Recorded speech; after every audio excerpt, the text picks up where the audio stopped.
ये अभी आप मेरे पीछे जो आप देख रहे हैं, यही कौटिल्य नगर का वह बड़ा सा बिल्डिंग है जिसमें लालू प्रसाद यादव बहुत जल्द आकर रहने वाले हैं। हम तस्वीर आपको दिखाएंगे कि ये जो आप मेरे पीछे देख रहे हैं, यही है कौटिल्य नगर का वह शानदार बंगला जिसमें लालू प्रसाद यादव अब कुछ ही दिनों के बाद आके यहाँ पे रहना शुरू करेंगे। क्योंकि जिस तरह से राबड़ी देवी को लगातार आवास खाली कराने की जो बात कही जा रही है, जो दबाव सरकार की तरफ से है, तो उसको लेकर वह अब तक जो सूचना है वह यही है कि वह 39 हार्डिंग रोड स्थित जो सरकारी आवास उन्हें आवंटित किया गया है वह वहां नहीं जाएंगी, बल्कि वह इसी मकान में वह आएंगी। हालांकि उस जो भवन निर्माण विभाग की तरफ से जो पत्र जारी किया गया है उसमें उन्हें कहा गया कि 39 भवन आवास में उनको रहना है। और देखिए, यह जो एरिया है यह बहुत पुराना, बहुत लंबे समय की बात है कि यहाँ पे लालू प्रसाद यादव रहते थे। बहुत पहले की बात है, जिस समय वह शुरू की बात है, और वो अब इसी वजह से अब यहाँ पे वह यह मकान अपना भव्य जो है वो बना रहे हैं। और जो यहाँ पे इस कौटिल्य नगर में जो यह इनका बड़ा सा बंगला जो आप देख रहे हैं, आने वाले समय में राबड़ी देवी के साथ वह यहीं रहेंगे। इसलिए अब चूँकि अभी जो बंगला विवाद हुआ है, जो इस वजह से इनको यहाँ पे जो काम है वह काफ़ी तेज़ी से किया जा रहा है। कौटिल्य नगर में लालू यादव निजी अपना बंगला बनवा रहे हैं, और इस आलीशान बंगले का निर्माण माने कार्य जो है वह आखिरी फेज में है। खिड़की, दरवाजे, फर्श ये सारे काम किए जा रहे हैं, पत्थर, टाइल्स वगैरह लगाए जा रहे हैं। यानी कहा जाए तो बंगले को फाइनल टच दिया जा रहा है। 2 मंजिल वाले बंगले में बड़े आकार के 5 कमरे हैं। इन्हें मास्टर बेडरूम की तरह तैयार किया जा रहा है। बात करें तो कमरों में अटैच बाथरूम है, बालकनी है, पूजा के लिए अलग से स्थान है। यानी कि लालू परिवार के लोगों के रहने के लिए मुख्य हिस्से में कमरे हैं, वहीं सुरक्षा कर्मियों और कर्मचारियों के रहने के लिए स्टाफ क्वार्टर भी बनाए गए हैं। जो इनसे मिलने के लिए आएंगे उनके लिए अलग व्यवस्था है, कई बाथरूम भी बनाए गए हैं। तो ये सारी चीज़ें हैं, और इस समय जो बंगले के अंदरूनी हिस्सों का जो काम है वह काफ़ी तेज़ी से चल रहा है। पूरा ध्यान इस बात पर है कि जल्द से जल्द घर को लालू परिवार के रहने लायक बना दिया जाए। इसके लिए फर्श से लेकर बाथरूम की फिटिंग, खिड़की, दरवाजे, पर्दे, लाइटिंग और दूसरे काम जो है वह पूरे किए जा रहे हैं। यानी पूरी तरह से इसको फाइनल टच किया जा रहा है। क्योंकि जिस तरह से लगातार पूर्व मुख्यमंत्री राबड़ी देवी को आवास बदलने की बात कही जा रही है, और उस आवास बदलने को लेकर जो लेटर जारी किया गया था भवन निर्माण विभाग की तरफ से, वह भी समय पूरा हो गया। तो आज राबड़ी देवी ने भवन निर्माण विभाग को एक पत्र जारी किया, और उन्होंने पत्र भेजा है, और जिसमें इस बात का उल्लेख है कि लालू प्रसाद यादव की जो तबीयत है वो नासाज रहती है, और उन्हें एक अलग कमरे की व्यवस्था की गई है, जिसमें कि उनके अनुकूल वो सारी सुविधाएं वहाँ पे मुहैया कराई गई हैं। ताकि देखिए, है क्या कि वह उनका किडनी ट्रांसप्लांट हुआ था, इस वजह से उनको उनके स्वास्थ्य के लिए अलग से व्यवस्थाएं की गई हैं।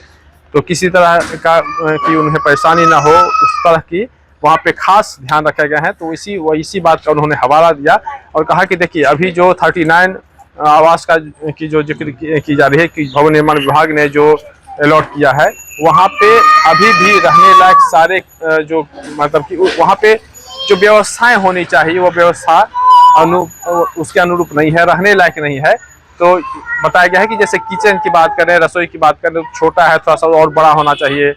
इसके अलावे भी जो अन्य जो व्यवस्थाएं होनी चाहिए वो अनुकूल नहीं है। तो ये सारी बातों का जिक्र उन्होंने उस पत्र के माध्यम से किया है, और कहा गया है कि जब जितना जल्दी हो सके भवन निर्माण विभाग जो है वह उसको दुरुस्त करवाए, ताकि वहाँ पे हम जल्दी से शिफ्ट कर सके। और जिस तरह से लगातार सरकार का दबाव है, मुख्यमंत्री सोमनाथ चौधरी का भी दबाव है कहीं ना कहीं, तो ऐसे में वह खुद कह रहे हैं कि अब हम आना चाहते हैं, कोई दिक्कत नहीं है। हालांकि आज जो राजद के जो मुख्य प्रवक्ता हैं शक्ति सिंह यादव, उन्होंने भी कहा कि वहाँ हमको कोई गुरेज नहीं है, यहाँ से हटने में यही है कि जितना जल्दी हो सके वह बन जाए। तो हम लोग यहाँ, चूँकि दूरी भी बहुत कम है, तो हम लोग पैदल भी यहाँ से हम निकल चलें। और शक्ति सिंह यादव ने क्या कहा है, आपको यह भी सुनना चाहिए। आप सुनिए कि क्या कुछ कह रहे हैं शक्ति सिंह यादव।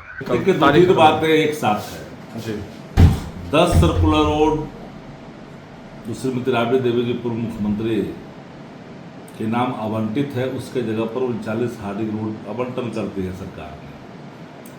कोई मुँह ममता नहीं है कि 7 नंबर थोड़े है कि तहखाना है।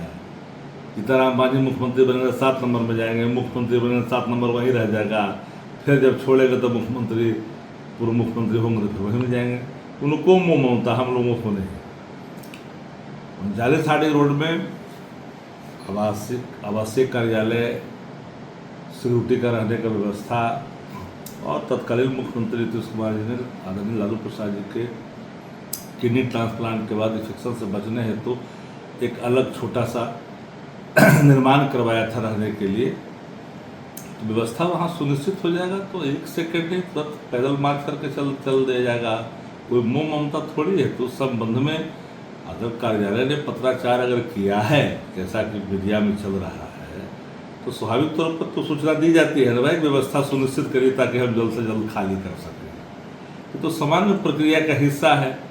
अब दीपक प्रकाश क्यों नहीं मंत्री पद से इस्तीफा दे रहे हैं, उच्चतम न्यायालय ने संज्ञान लिया।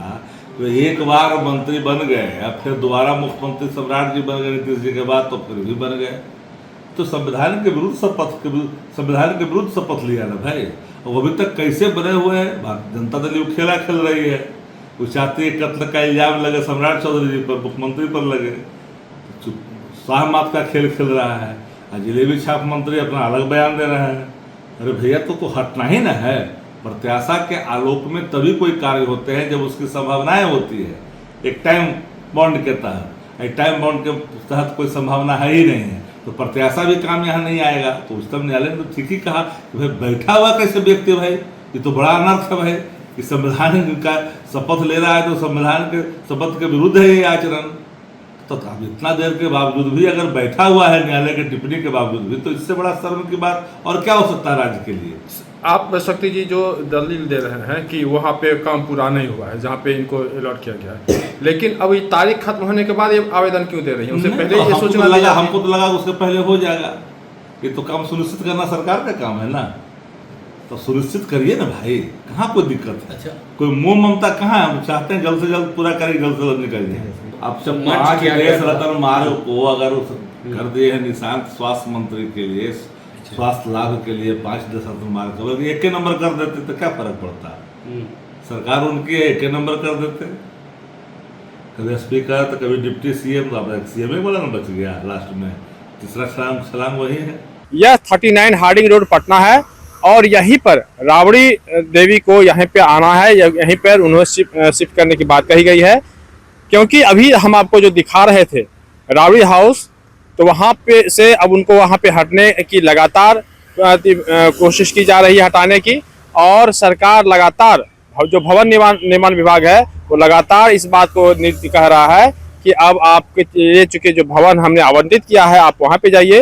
देखिए अब सीधे तस्वीर मैं आपको दिखाऊंगा कि यही है 39 हार्डिंग रोड पटना और यहीं पे राबड़ी देवी को यहीं पे आना है। और लेकिन राबड़ी देवी ने जो कहा है कि यहाँ पे जो तैयारियां हैं वो अभी भी पूरी नहीं की गई हैं और इस वजह से उन्होंने आज भवन निर्माण विभाग को उन्होंने लेटर जारी दिया है और कहा है कि यहाँ पे कई काम ऐसे हैं जो कि अभी बचे हुए हैं, जो यहाँ आने से पहले, यहाँ शिफ्ट होने से पहले उन कामों का समाप्त हो जाना ज़्यादा जरूरी है। जब तक काम पूरे नहीं होंगे तब तक यहाँ रहना मुश्किल है। तो ऐसे में यहाँ पे देखिए, बता दें आपको कि ये जो अभी जहाँ राबड़ी देवी रह रही हैं वह उससे यह बहुत बड़ा एरिया है और इस वजह से इनको यहाँ पे आवंटित किया गया है। लेकिन राबड़ी देवी का कहना है कि जब तक यहाँ पे काम पूरा नहीं हो जाता है, सब कुछ पूरा नहीं हो जाता है, तब तक हम यहाँ नहीं आ सकते हैं और तब तक वह राबड़ी देवी अपने उसी आवास में रहेंगी। अब हम आपको लिए चलते हैं वहाँ जहाँ पे राबड़ी देवी का अपना मकान बन रहा है और वहाँ पे क्या कुछ, किस तरह का वहाँ मकान बना है, क्या है, हम सब कुछ आपको हम अब वहाँ पे बताएंगे। अब हम आपको वह जो 39 जो हार्डिंग आवास है, हम उस वहाँ भी आपको लिए चलते हैं और हम आपको दिखाएंगे कि वहाँ पे किस तरह क्या है, क्या व्यवस्था है, नहीं है, वो भी हम आपको बताएंगे। और इसके बाद फिर आप समझ सकते हैं कि राबड़ी देवी ने जो तर्क दिया है कि व्यवस्था किस तरह की है, जल्द से जल्द वो हो, तो इस तरह की बातें हो रही हैं और निश्चित रूप से राबड़ी देवी भी अब चाह रही हैं कि किसी तरह की कोई मतलब पॉलिटिकल इश्यू नहीं हो और वो भी जल्द से जल्द खाली करें। पहले आप देखिए कि वहाँ पे जो व्यवस्थाएं हैं, जो कौन सा जगह है, 39 जो हार्डिंग है हाउस है, वो उस पर कैसा है वो आपको मैं दिखा रहा हूँ।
आपने देखा 39 हार्डिंग रोड में जो आवास जो पूर्व मुख्यमंत्री राबड़ी देवी को दिया गया है, लेकिन जो बातें कही जा रही हैं कि देखिए मलेमास खत्म हो चुका है और ऐसे में अब अटकलें यह लगाई जा रही हैं कि राबड़ी देवी वहां जाना नहीं चाहती। 39 हार्डिंग रोड स्थित जो आवास जो उन्हें आवंटित किया गया है भवन निर्माण विभाग की तरफ से, वह वहां जाना नहीं चाहती हैं। उनका मुख्य रूप से फोकस है कि वह इस मकान में आए जो कौटिल्य नगर में जो उनका अपना मकान जो बन रहा है, और इसी वजह से वह लगातार यहाँ पे वो लालू प्रसाद यादव दोनों लगातार वो आ रहे हैं और यहाँ पे क्या काम हो रहा है वो देख रेख कर रहे हैं कि किस तरह से जल्दी काम हो जाए, कम से कम रहने लायक जल्दी से हो जाए, ताकि वह वहाँ से राबड़ी हाउस से वहाँ निकले और सीधे वो कौटिल्य नगर से जो उनका अपना मकान है उसमें शिफ्ट करें।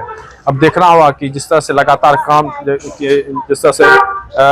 काम वहाँ पे किया जा रहा है और जल्द से जल्द अब फाइनल टच किया जा रहा है यहाँ पे, तो ऐसे में अब देखना होगा कि पूर्व मुख्यमंत्री राबड़ी देवी और लालू प्रसाद यादव कब यहाँ पे शिफ्ट होते हैं, यह देखना होगा। क्योंकि लगातार राजनीति में माने मकान जो भवन है, आवास है, उसको बदलने की लगातार जो चर्चा हो रही है, जिस तरह की राजनीति हो रही है, ऐसे में अब इन सारी बातों पे विराम लगने वाला है और बहुत जल्द बताया जा रहा है कि इसी महीने संभवतः जो चर्चाएं चल रही हैं कि राबड़ी देवी अब इस घर का में गृह प्रवेश करेंगी और यहीं पे वो फिर शिफ्ट होंगी। यानी कि अब जो पूर्व मुख्यमंत्री राबड़ी देवी और लालू प्रसाद का जो आवास होगा वह कौटिल्य नगर का यही आवास है और इसी का जिक्र जदयू के मुख्य प्रवक्ता नीरज कुमार ने कही थी। हालांकि इस पे चर्चा फिर बाद में करेंगे, लेकिन फिलहाल आज की चर्चा हम यहीं पे समाप्त करते हैं और अब देखना होगा कि आखिर इस मकान का गृह प्रवेश राबड़ी जी कब करती है। पटना से अमर उजाला कल कृष्ण बल्लभ नारायण। आपके राज्य की खबरें, आपके शहर की खबरें सबसे पहले जानने के लिए देखते रहें अमर उजाला। चैनल को सब्सक्राइब जरूर कर लें और पाएं हर अपडेट।